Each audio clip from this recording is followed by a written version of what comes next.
قصة النهاردة حصلت في أمريكا. جيري برودوس كان مسؤول عن قتل 4 ستات بطريقة بشعة ووحشية، بالتحديد في مدينة اسمها سالم في ولاية أوريغون. كان في سنة 1968 ولحد سنة 1969. صحيفة آن رول أطلقت عليه اسم اللي هو قاتل الشهوة، وتعرف تاني باسم جزار الأحذية. وسلسلة الجرائم بتاعته عملت صدمة كبيرة جدا في أمريكا كلها. يمكن أكتر شيء مقزز في موضوع القتلة المتسلسلين والجرائم الحقيقية هي إن إيه اللي يخلي حد يقتل أصلاً؟ هل هي لمجرد المتعة ولا عشان يحس برضا غريب هو بس اللي بيحس بيه؟ في حالة جيري الدوافع اللي عنده ابتدت من وهو لسه طفل صغير، غير كمان المشاكل البيولوجية اللي هو اتولد بيها، واللي على فكرة مشتركة ما بين كتير جدا من القتلة المتسلسلين. يعني مستحيل بأي شكل إنه كان يتفادى الأفعال البشعة دي. أنا محمد موافي، وأنت دلوقتي بتتفرج على كريمنال بالعربي.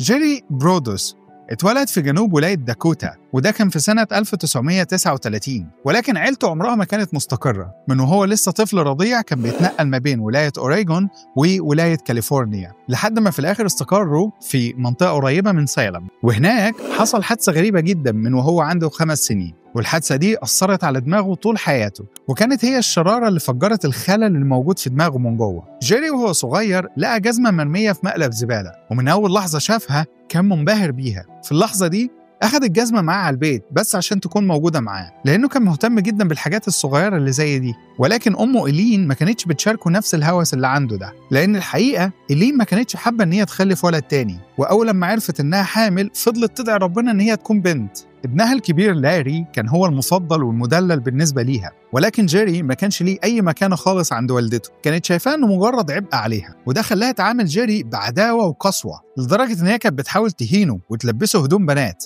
في نفس الوقت اللي كانت بتغرق أخوه لاري في الحب والحنان والدلع. هنا لما إيلين عرفت إن ابنها مخبي الجزمة اللي كان لقاها في الزبالة اتجننت وتعصبت ومسكت الجزمة وولعت فيها. في اللحظة دي كسرت حاجة جوه عقل جيري اللي لسه طفل، وحبه للأحذية النسائية اتقلب لمرض وهوس كامل. في مرة اتقبض عليه لما حاول يسرق جزمة مدرسته من تحت المكتب بتاعها، وبعد كده حاول يسرق جزمة بنت جارتهم اللي كانت جاية تزورهم. ومع الوقت ابتدى يتسحب على بيوت الجيران بس عشان يسرق هدوم داخلية. ومع مرور السنين وهو بيكبر من الطفولة للمراهقة بدأت التخيلات عند جيري تكون أغمق وأعنف. الأطباء النفسيين اللي اتعرض عليهم جيري صرحوا وقالوا إن كل التخيلات بتاعته كانت نابعة من رغبة عميقة جواه، وهي إن هو ينتقم من أمه علشان الطريقة المهينة اللي عملته بيها وهو لسه صغير. وهو عنده 17 سنة جيري هنا ابتدى يخوف الستات. الطريقة بتاعته كانت إنه بيثبتهم بسكينة ويوقعهم على الأرض لحد ما يفقدوا الوعي، وبعدها ياخد الجسم بتاعتهم ويمشي. في مرة من المرات هدد بنت شابة إن هو هيطعنها وأجبرها إن هي تقلع هدومها وصورها، وبعدها أخد الجسم بتاعتها ورجع بقى البيت وحطها جنب السرير بتاعه. وفي الآخر اتقبض عليه بسبب الجريمة دي، واتنقل ساعتها على مستشفى ولاية أوريغون في سايلم، وهناك أخضعوه لتقييمات نفسية كاملة ومكملة، وشخصوه إن هو بيعاني من حالات فقدان الوعي، وقعد لمدة 9 شهور في المستشفى دي، وبعدها اعتبروه إن هو عاقل كفاية، وبالفعل أفرجوا عنه سنة 1957. جيري هنا اكتشف إنه لما بيأذي الستات زي ما كان نفسه يأذي أمه كان بالنسبة له ده محفز جنسي. ورغم إنه اعترف كذا مرة بالانحرافات بتاعته، ومنها تخيلات المريضة إن هو يقطع أجسام بنات صغيرين ويعيد ترتيب أجزاء جسمهم ده ويحطهم تاني في الفريزر، وبعد كده اتخرج من المدرسة الثانوية وحاول يدخل الجيش، ولكن بعدها انفصل لأن كانت بتجيله هواجس غريبة. وبعدها اشتغل في إذاعة كورفاليس لحد ما اتجوز واستقر من بنت اسمها دارسي ماتزيلر، وكان عندها 17 سنة بس في الوقت ده بالتحديد كان في سنة 1961. جارهم كان بيوصف جيري إن هو شخص ملتزم، ما بيشربش وما بيدخنش، ونادر جدا لما كان بيطلع منه كلمة وحشة. جيري كان راجل طويل وبدين، شكله من بره يوحي إن عيلة جيري عيلة عادية جدا عبارة عن بيت بسيط عندهم ولدين وكلب، ولكن الحقيقة كانت غير كده خالص. جوه البيت ده كان فيه شيطان يبان إنه هادي ولكنه بيغلي من جواه. جيري كان بيفرض رغباته الغريبة على مراته دارسي اللي كان عامل لها حرفيا غسيل مخ وكان مسيطر عليها، لدرجة إنها أصبحت تحت أمر رغباته ونزواته الجنسية. هو كان محتاج حاجات معينة بس من الجواز بتاعهم، زي إن هو يجبرها إن هي تعمل شغل البيت وهي عريانة، بس لازم تكون لابسة كعب عالي. ممكن عند بعض الناس ممكن يكون ده لعب، ولكن عند جيري ده كان حاجة لازم إن مراته تعملها. في السنين الأولية من جوازهم كان بيشتغل كهربائي، ودارسي كانت بتحاول إن هي تكون الزوجة المثالية ليه، فاستحملت الشذوذ والسلوك بتاعه لسنين طويلة جدا. ولكن مع ولادة طفلهم الثاني دارسي وصلت لمرحلة إنها مش قادرة تتحمل أكتر من كده. جيري ما كانش بيشوف فيها إنها إنسانة، ولكنه كان شايفها مجرد أداة للمتعة لابسة كعب عالي. ولما جات لمراته لحظة الولادة،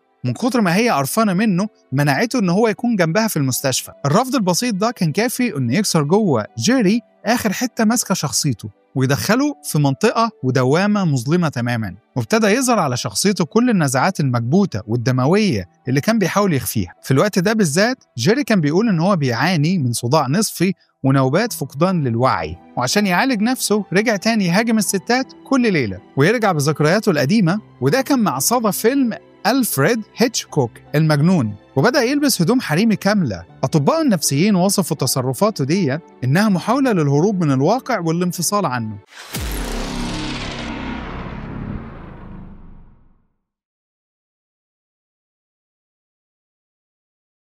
وفي يوم 26 يناير 1968 خيالاته القاتلة بقت حقيقة، وابتدى ياخد أول ضحية من ضحاياه، ليندا سلاوسون، بنت عندها 19 سنة، كانت بتبيع الموسوعات من بيت لبيت، وارتكبت أكبر غلطة في حياتها لما في يوم خبطت على باب جيري. وبالفعل جيري هنا أخدها ونزل بها للبودروم، وفضل يضربها بجذع شجرة لحد ما فقدت الوعي، وبعدين خنقها ولبس الجثة بتاعتها هدوم داخلية وأحذية من الأحذية اللي كان سارقها قبل كده، وصورها ورتبها زي ما كان عايز في دماغه بالظبط. وبعدين قطع رجليها الشمال بمنشار كهرباء وحطها جوه الفريزر بتاع البيت عنده. الغريب إنه كان بيطلع الرجل دي بره الفريزر يقيس عليها الأحذية لما كانت بتجيله رغبة إن هو يعمل كده. اتخلص من جثة ليندا بعد كده في نهر اسمه ويلمت، ومحدش لقاها تاني بعد كده. ولكن للأسف دي ما كانتش أول وآخر ضحية.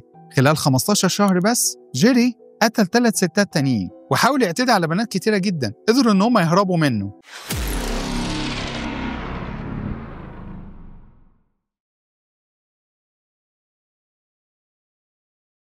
بعد ليندا جت الضحية رقم 2، جين ويتني، بنت عندها 23 سنة. في يوم 26 نوفمبر سنة 1968 عربية جين عطلت على طريق ما بين سايلم وما بين منطقة اسمها ألباني. جيري أخدها عنده البيت بحجة إن هو هيتصل بونش عشان يجي ياخد العربية، وهناك خنقها واغتصبها، وفضل محتفظ بالجثة بتاعتها في الجراج لمدة أيام. وبعدين ربطها بعد كده في محرك سيارة ورماها في نهر ويلمت، وده بالتحديد كان جنب جثة ليندا اللي هي كانت الضحية رقم 1. ومش بس كده، ده عمل قوالب من الريزن لأجزاء من جسمها عشان يحتفظ بيها معاه طول الوقت.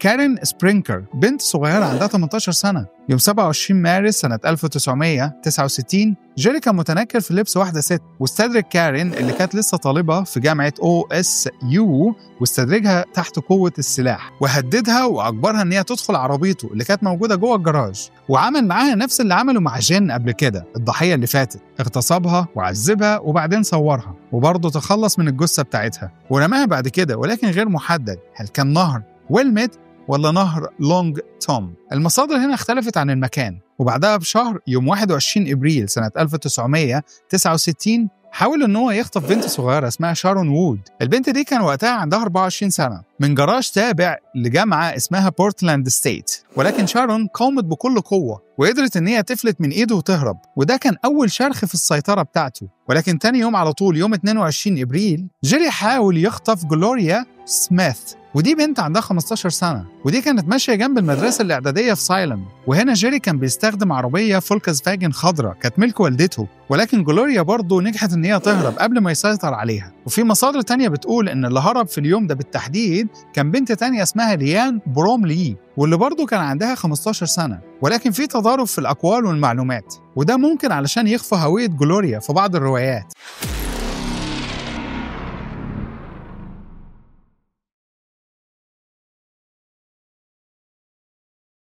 ولكن بعدها بيوم واحد بس، وبالتحديد يوم 23 إبريل من نفس السنة 1969 جيري نجح إن هو يصطاد ضحيته الأخيرة، كان اسمها ليندا سالي، ودي بنت عندها 22 سنة. هنا جيري اتظاهر إن هو ضابط شرطة وخطفها من جراج تاني في سايلم، وهناك اغتصبها وشنقها وصعقها بالكهرباء، وبعدين برضه اتخلص من الجثة بتاعتها في النهر بنفس الطريقة اللي كان بيتخلص بيها من باقي الضحايا بتوعه. وعشان يخفي الأسرار القذرة بتاعته دي، جيري كان مأكد على مراته إنها ما تدخلش الجراج إلا لما ترن وتستخدم جهاز الانتركم، وده في حالة لو هي محتاجة تكلمه في حاجة مهمة فقط. الجراج ده كان العالم الخاص بتاع جيري، عالم الظلام اللي محدش مسموح له إن هو يدخله. وبعد جريمة قتل كارين بفترة صغيرة، حصل هنا واقعة غريبة. سواق سكران خبط عربيته في بيت جيري وخلى في البيت فتحة ضخمة تكشف كل اللي جواه. الشرطة لما وصلت عشان تحقق في الحادث ده، وهنا حصل حاجة غريبة، يا إما ما خدوش بالهم يا إما إن هم تجاهلوا الروايح اللي طالعة من الجراج، وبالتحديد كانت طالعة من الجثة الملفوفة ببلاستيك ومحطوطة في الجنينة. الموقف ده بالتحديد خلى جيري يحس إن هو فوق البشر، إنه لا يمس ولا يقهر. ولما اتقبض عليه بعدين وكان بيحكي للمحققين، قال لهم بكل برود وسخرية دي كانت قريبة قوي منكم. ومع زيادة الجنون بتاعه ابتدى يتصل بسكن الطالبات في جامعة OSU في محاولة يائسة منه إن هو يلاقي ضحايا جداد، ولكن للأسف واحدة من البنات وافقت إن هي تقابله في ميعاد، ودي كانت بداية النهاية بتاعته. وفي يوم 10 مايو سنة 1969 في صياد لقى جثة ليندا سالي غرقانة في نهر لونج توم، وكانت مربوطة في صندوق عربية بس عشان يغرقها تحت. وبعدها بيومين الشرطة اكتشفت جثة كارين سبرينكر على بعد 50 قدم بس من مكان الجثة الأولى. المشهد هنا كان مرعب، جثتين مشوهتين مربوط كل واحدة فيهم بأجزاء عربية بنفس الطريقة. التفاصيل دي بالتحديد هي اللي ابتدت تفتح عيون المحققين على القاتل الحقيقي. كان في كمان استخدام لأسلاك نحاسية مربوطة بطريقة توحي إن القاتل عنده خبرة في الكهرباء. المحققين قدروا إن هم يحددوا الجثتين عن طريق سجل الأسنان بتاعتهم. وحياة كارين كطالبة جامعية ادتهم فكرة إن هم يتكلموا مع الطالبات في الجامعات القريبة. وهنا البنت اللي وافقت وخرجت مع جيري في موعد فعلياً هي اللي فتحت القضية على نطاق واسع. جيري انفلت بالكلام شوية معاها خلال المقابلة الصغيرة بتاعته، وازعجها جدا لما ابتدى يتكلم بطريقة غير محترمة عن 2 بنات ميتين لسه الشرطة لاقيهم في النهر. وده ما كانش الكلام الطبيعي اللي حد ممكن يسمعه في أول موعد. في الحقيقة الموضوع بالنسبة لها كان غريب لدرجة إن الشرطة كمان لاحظته لما البنت دي جات للتحقيق. البنت دي وافقت إنها تتعاون مع جهاز الشرطة عشان يجذبوا جيري لموعد تاني، ولكن بدل إن جيري يفرح إنه لقى ضحية تانية، لقى نفسه قدام المحققين. جيري كان هادي وجاوب ليهم على كل الأسئلة، وما كانش ظاهر أي دليل إنه مخبي أي شيء وراه. على العكس ده كان طبيعي جدا وعادي، حتى ممكن تقول إن هو كان ممل. ومع ذلك المحققين قرروا إن هم يحققوا بعمق في حياة جيري لحد ما وصلوا البيت عشان يسألوه شوية أسئلة تكميلية. المعلومات هنا متضاربة عن كيفية وصول المحققين للبودروم بتاع بيته، ولكن واضح إن اللي لقوه هناك كان أشياء غريبة، أسلاك نحاسية مقطوعة بنفس الأداء اللي لقوها على الجثث بتاع البنتين اللي لقوهم في النهر. ولقوا كمان عشرات الصور لستات ميتين واللي كانوا متصورين في وضعيات مثيرة، وكلهم كانوا لابسين الكعب العالي، وكمان أجزاء من الجسم مقطوعة ومتشوهة ومحفوظة كمان في الفريزر.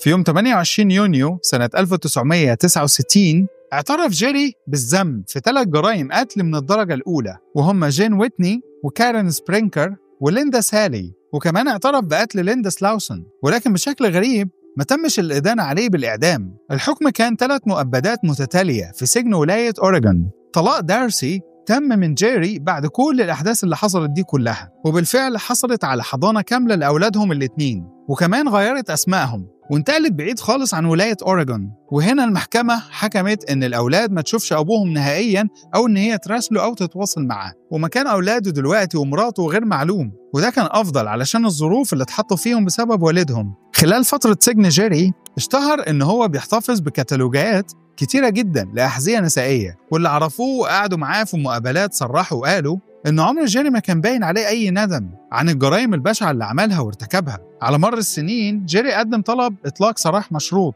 مرتين، ولكن في المرتين دول اترفض. حياة جيري في السجن ما كانتش سهلة خالص، بل بالعكس اتعرض للضرب أكتر من مرة من المساجين، وأحيانا كانوا بيرموا عليه جراد المية فوق دماغه. وفي ليلة رأس السنة سنة 1970 اتعالج جيري من نزيف في المستقيم. النزيف ده بعد كده قالوا إما إن هو يكون بسبب مرض البواسير أو إن هو بسبب اعتداء باقي المساجين التانية عليه. مع مرور السنين جيري فضل عايش جوه السجن محاصر بجدرانه وذكرياته المريضة، وكل طلبات الإفراج المشروط بتاعته كلها اترفضت، وعمره ما بان عليه أي ندم، بل بالعكس كان شايف نفسه إن هو عايش في العالم الخاص بتاعه وسط الهوس بتاعه بالأحذية والصور البشعة بتاعته. وفي يوم 28 مارس سنة 2006 انتهت الحكاية. جيري برودوس مات جوه الزنزانة بتاعته عن عمر كان 67 سنة، وده كان بسبب سرطان الكبد. نهاية باهتة لراجل حياته كلها كانت سوداوية ومليانة بالعنف. ولكن الحقيقة اللي بتفضل مع كل القصة دي إن الشر ساعات بيظهر في أبسط الوجوه. واحد يبان عادي أو حتى بسيط أو ممكن ممل،